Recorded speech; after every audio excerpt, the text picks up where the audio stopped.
Come on, 2, 3.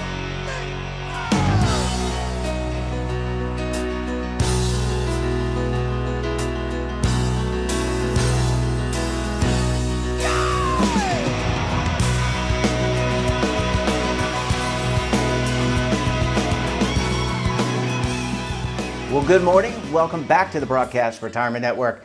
I'm Jeff Snyder. This is BRN AM for Tuesday, December 28th, 2021.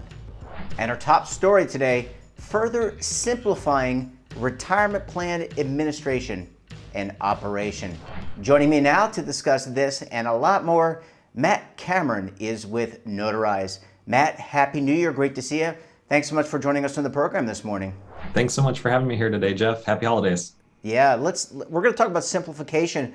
Part of that is around notarization. But before we get into the simplification that came as a result of the pandemic, let's talk about what exactly is notarization and what documents need to be notarized.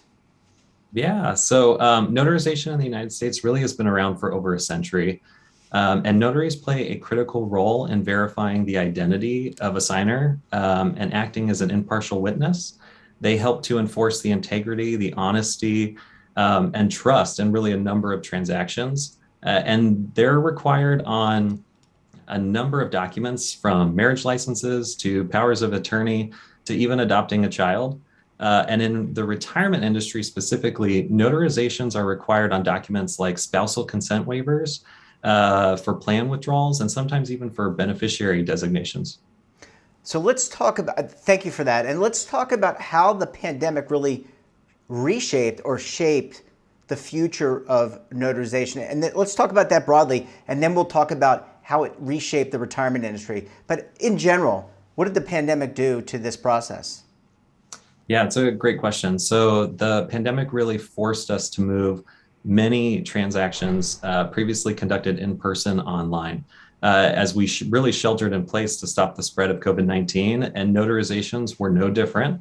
Remote online notarization, or RON as it's better known, is a decades-old technology now, and it first appeared in Virginia in 2012. And while many states previously had laws on the books for RON, throughout the pandemic, we saw the pace really accelerate, with more than 10 additional states adopting RON laws, and even more considering permanent legislation today. Now, were there challenges? Let's talk about the retirement industry, financial services. Anytime, look, we've seen a lot of adaptation. I think people have been really malleable during this pandemic and continue to be, being very flexible. But are there challenges, or were there challenges in terms of implementing RON across financial professionals and retirement plan record keepers? Yes. And so what I would say is, like, our great team here at Notarize has really worked hard alongside our industry colleagues, who, as well as with our government partners and our state partners, to educate them and help them institute a process that not only works for their state specific needs and notaries, but one that also preserves kind of the consumer protection features and the Notarial Act for today's digital age. So how does RON work? I mean, I think I've used it on documents, government documents here in Charlotte when I was submitting them when we first moved here. But how does it work? What do I need to do? Do I need to have a special computer? Does my business need to have a special, like a VPN, in order to interact? No. So I'm happy to talk a little bit more about RON. So remote online notarization is really just a modern form of notarization that allows you to appear before a commissioned notary public entirely online. You can do it on your iPhone, you can do it on your laptop. And it's based on a multi-layered approach with security and fraud prevention at its core. And so it requires the signer to pass through a multi-factor identity authentication process, which includes 2 forms of identity proofing. And it still requires the signer to meet with that commissioned notary, but it's all done real time through audio video technology. And some of the features I would say that help kind of upgrade it from the traditional process are that, paper records can be lost, and they can be modified, and they can be damaged. And remote online notarization really makes a major improvement to this by employing digital documents and records. And not only is the notary allowed to use an electronically stored and encrypted notary journal, But the audio and video from the notarization process, it's recorded and it's retained as part of that record. And the electronic documents, once they're notarized, they're sealed with a tamper evident technology. So if any changes are made, it's evident and it's very clear. And I would just say, like, the technologies used here really create a thorough record that really far exceeds the traditional paper notarization process. Well, I mean, paper takes up a lot of space. And look, I have sent lots of things offsite during my days as a record keeper to Iron Mountain. They're not a sponsor of the show, but you know that, and requesting them back years and years later, lots of things can happen. You can have water drip on them. You can have all sorts of things. And I'm not accusing anyone of anything, but it just, things can happen. How has Ron and this online notarization advanced the objectives of the retirement industry? It would seem to me that it's really sped things, it's simplified, but also sped things up. Yeah, definitely. I would agree. As we transition out of the pandemic, newly adopted digital service like remote online notarization, I would say, and not just because I work here, but I would say is because it's here to stay and it's not going anywhere. Consumers and businesses have really come to rely on these new digital services, not only for the convenience, but now because of the added security benefits as well. And so making remote online notarization permanent nationwide is so important for businesses and consumers who really expect to have that ability to carry out these types of transactions online and at home. The pandemic, I would just say for the retirement plan industry, the pandemic really encouraged the federal government to bring about major modernizations for the retirement plan industry. And so starting in June of 2020, the Internal Revenue Service actually issued temporary waivers that allowed witnessing requirements for certain participant elections, like those spousal consents, to be conducted using remote notarization. And we just believe this was a common sense step that was taken by the IRS, and it provided a leap forward towards removing barriers that stood in the way of helping to modernize aspects of the retirement plan industry. And the most recent IRS notice that was issued in July of this year actually extended that waiver, permitting remote notarizations until June 30th of 2022. And it recently welcomed public comments, and it's currently reviewing those as they decide if they want to make this extension permanent. And I would just say the administration and the IRS are really doing a lot of work to advance digital access and modernize government services. And we believe that remote online notarization for spousal consent waivers fits very nicely into that overall effort to bring more services online for consumers. And we really hope that they'll make that relief permanent. Yeah, and to your point, it's really hard to walk back the Zooming. I mean, I think a lot of businesses in general and organizations, government, not-for-profits, found better ways to do things as a result of being put in this situation of quarantining and not being able to be in the office. All right, Matt, last question. We've got a couple minutes left. When you look out in the crystal ball and what you already mentioned, there's an extension to June 30 of 2022, but what can we expect in terms of RON, or online notarization developments? I'm going to call it RON, and these types of technological enhancements into the future. Yeah, so we mentioned spousal consents in the IRS, so our hope is that becomes permanent. And organizations like the Spark Institute, which is widely considered one of the most effective advocacy organizations in the country for the retirement plan industry, has really been wonderful working to advance that. So I just want to thank them. But your audience should also expect to see remote online notarization laws continue to be passed across the country. We still have 13 states to go, and they are actively considering and introducing legislation today to really bring this critically important digital service to their notaries in their states. And then in the next year, you can also expect Congress to try to address this issue as well by helping to create a national framework to ensure the safety and security of remote online notarization and make sure it's preserved for consumers and businesses nationwide. Yeah, well, we're going to be really looking at this. I think it really makes things a lot easier. I mean, the technical protocols are there, the safety protocols, the privacy protocols, it all seems to be there. So we'll look for future developments. Matt, great to see you. Thanks so much for joining us on the program, and we look forward to having you back on again very soon. Thank you. Thanks for having me. Thanks, Matt. And when we come back, we're going to talk more simplification. We'll take a look at the Form 5500. You're going to want to stay tuned right here on BRN AM.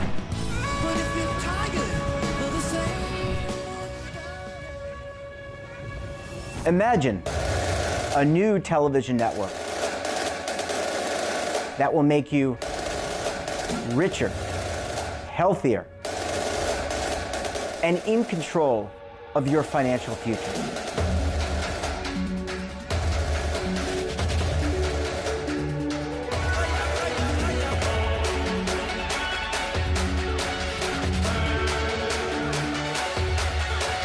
This network is for the policewoman in Nashville, Tennessee, the baker in Dubuque, Iowa, the teacher in Lexington, Kentucky.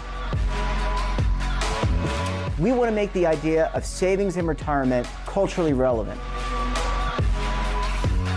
But what do you see as a defining issue of the midterms? Especially for the smaller businesses. I mean, they are the lifeblood of the American economy.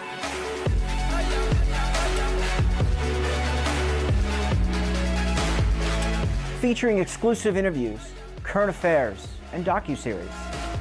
33 years old, you retired early. The philosophy is money only matters if it helps you live a life that you love. But you got to start thinking about retirement as soon as you get in. The Broadcast Retirement Network will drive very high engagement with premium partnerships. So this isn't retirement and savings for your parents or grandparents. This is for all Americans. And we're going to change the way you think about money.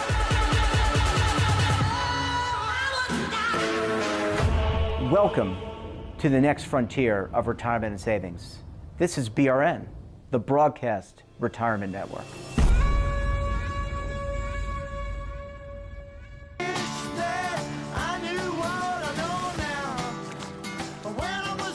You need a financial plan that fits the way you want to live in retirement. A plan that can help grow and protect your money, now or in the future. With an annuity in your plan to help cover essential expenses, you'll have the freedom to live the retirement you want. This is what an annuity can do.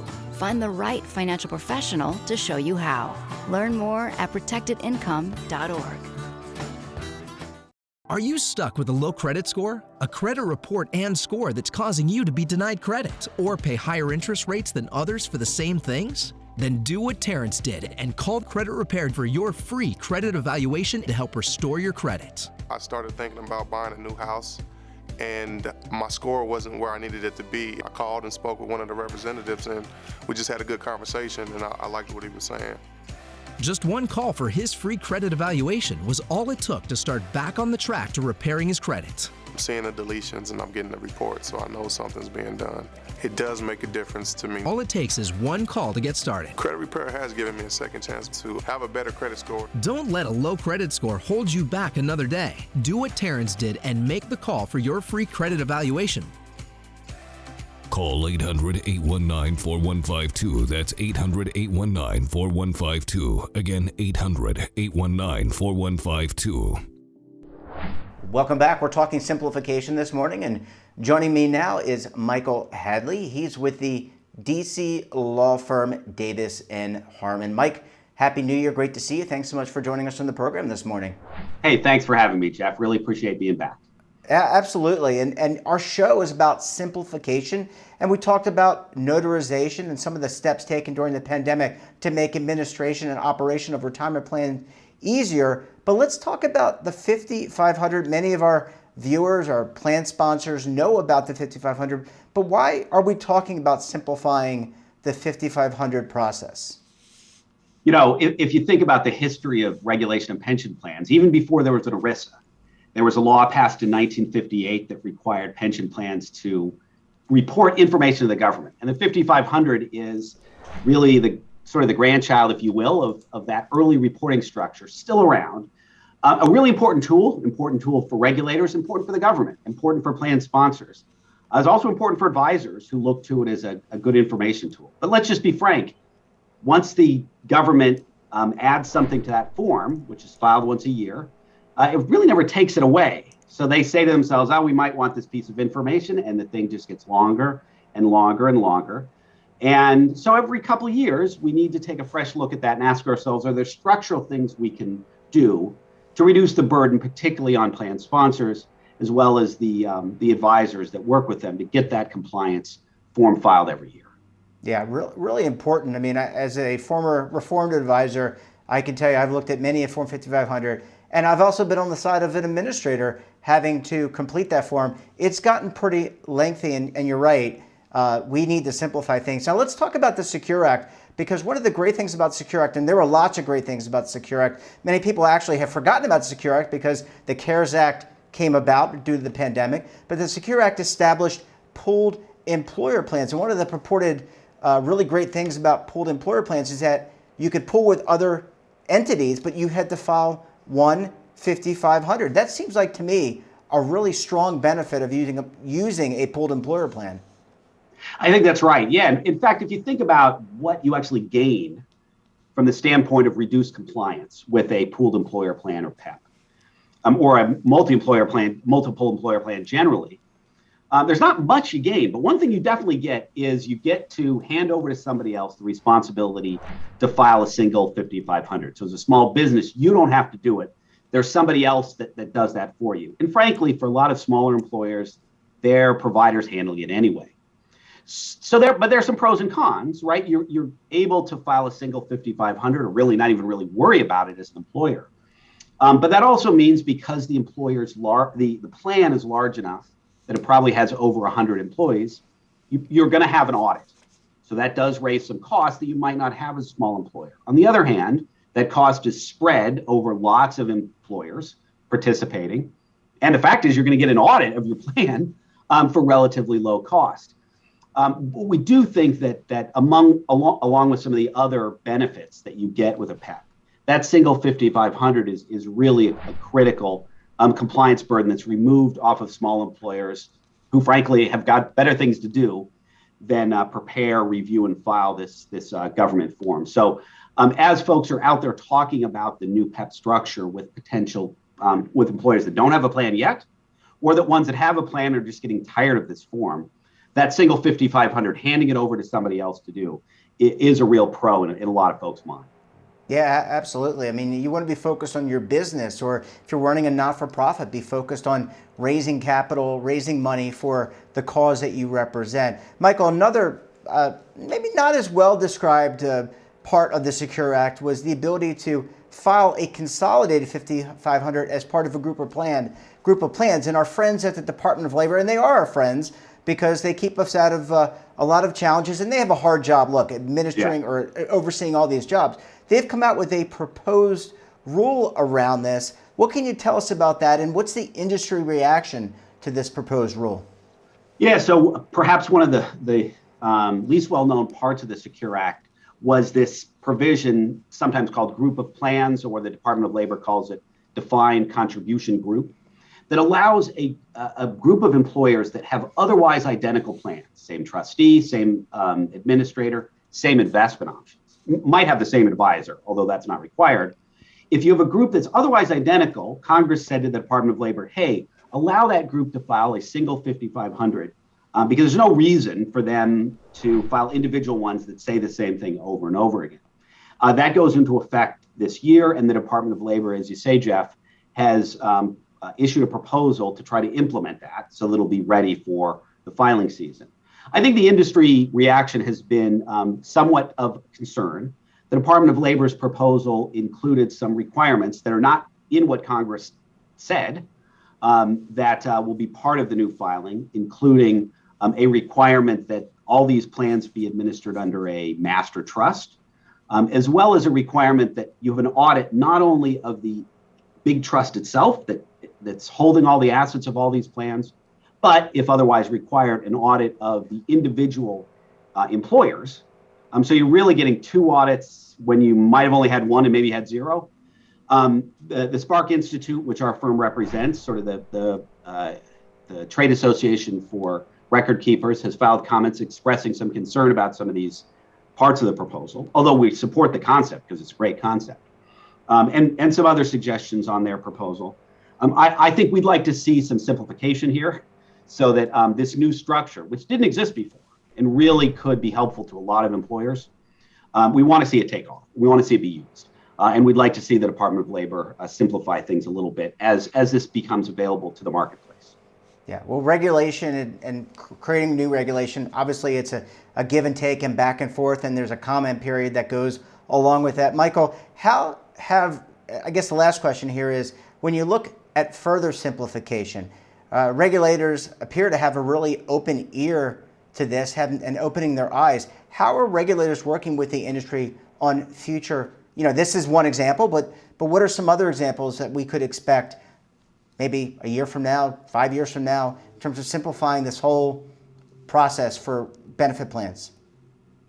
It's a great question, and I'll throw a couple ideas out there. One is I really do want to compliment the Department of Labor for a long-standing program which they continue to keep in place and have expanded from time to time, allowing for correction. Because sometimes things go wrong. There's a wonderful correction program the Department of Labor offers. If you make a mistake or you fail to file one, my clients will use that all the time when they've found somebody that hasn't filed, and I think that's great, and I'm glad they're continuing it. They've also looked to expand part of their correction program related to the occasional missteps that plans have. The second thing that the Department of Labor, along with the other regulators that put together the 5500, has done from time to time is enhance the electronic filing system. They use a system called eFast, now eFast 2, and they every 10 years or so, they update that system. Is it always more user-friendly? No, but it's gotten better over time. And they will, when they renew their contract, they update that system. And it's gotten to the point where it's fairly easy for providers to use. The last point I will make is that the regulators really have taken a hard look and will continue to on how we provide relief from the very smallest plans, right? So the one-person plans, the two-person plans, the under 100, they have a couple different forms, including the 5500 EZ, which are available. And really, for those of you that work with advisors that work with small plans, very small employers, they should not fear the 5500 because there are lots of ways to do it that are not super burdensome. Some of the structures we've talked about, as well as some existing form features that are available. And I give the regulators a lot of credit and will continue to work with them as time goes forward to simplify it even further. Yeah, and look, regulation doesn't have to be adversarial. It can be a partnership, and that is exactly what's happening here. And by the way, it happens in other industries and other regulatory entities within the federal and state governments as well. Michael, always a pleasure chatting with you. Thank you for breaking down the 5500. I personally love that forum, and great to have you. Wishing you a happy new year, and we look forward to having you back again very soon. Thanks again, Jeff. I really appreciate it.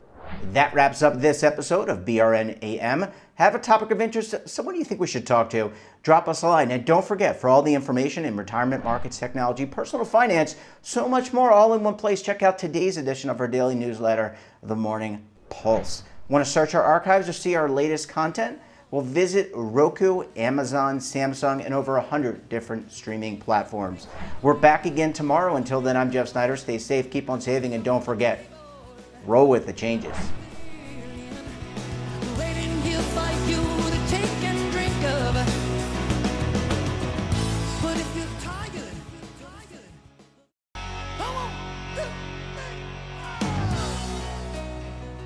Now is your opportunity to co-create content around any topic on the first lifestyle and wellness network. Reach a global audience through our platform and co-own exclusive branded content. All of our programs are available on demand and also as audio-only podcasts, so you can take us on the go. Broadcast Retirement Network, available anytime, anywhere, and on any device. Are you being audited and do you owe the IRS $10,000 or more in back taxes? Is the IRS threatening to take more of your money? Don't fight the IRS alone. The Tax Doctor is here to help you negotiate your tax bill and reduce your stress. The IRS can freeze your assets and seize your bank accounts, but you can stop these IRS actions. The Tax Doctor will work with you using our years of experience to represent your case to help you get the best resolution under the IRS guidelines. Help is here to deal with the IRS to reduce your stress. We've handled thousands of cases, so we know what we're doing. If you owe $10,000 or more in back taxes, do not call the IRS alone. Call a Tax Doctor now for a tax emergency analysis. Call 800-224-6439.